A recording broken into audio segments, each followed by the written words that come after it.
focus to other news that we're tracking. The BBC documentary called India, The Modi Question has stirred controversy since the first episode aired on 10th of January on its website.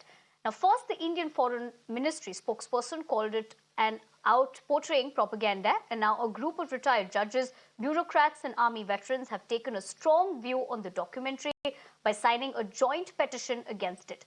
Now, in a 3-page petition, they've called the documentary factually inaccurate and have raised questions on the journalistic and ethical principles of the BBC.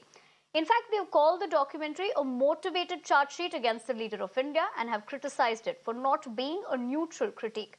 Now, remember, multiple videos on social media platforms sharing the first episode of the BBC documentary have also been blocked on the directions issued by the Ministry of Information and Broadcasting. The series, in fact, looks into Narendra Modi's time as the Chief Minister of Gujarat, the Gujarat riots and so on, and is scheduled to air its second episode on January 24th. All right, for more on this, let me cut across to my colleague Srinjoy to get us the latest on this. Srinjoy, there are, of course, two significant developments here. One, of course, we talk about the petition, but on the other hand, the government also taking a strong stance on this and asking for these videos also not to be circulated. Can you tell us more politically, how do you read into this? Well, the government has decided that these videos and the tweets that are associated with it should not be circulated, and they will not.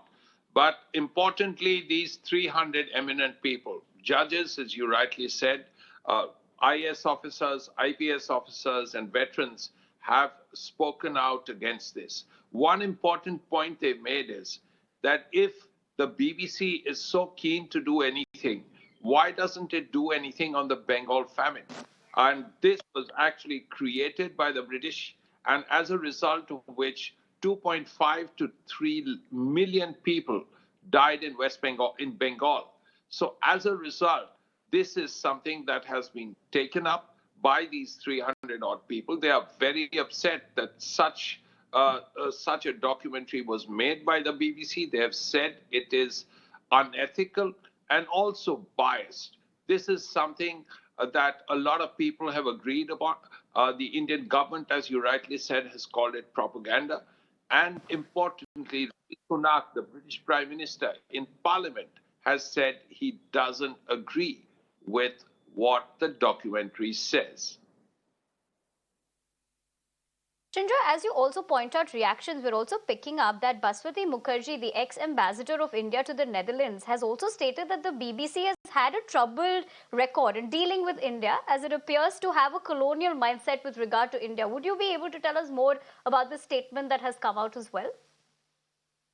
Well, Bhashpati Mukherjee is one of the signatories. There are many important people there like Yogendra Narayan and General Chaturvedi, all of whom have been very eminent people.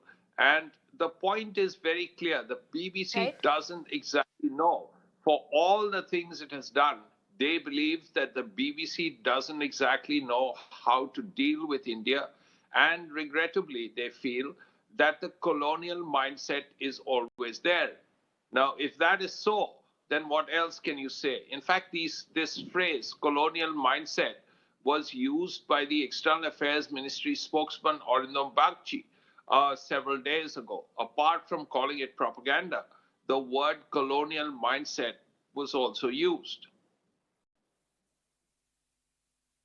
Right, Srinjoy, thank you very much for getting us the latest on that. But for the moment, we leave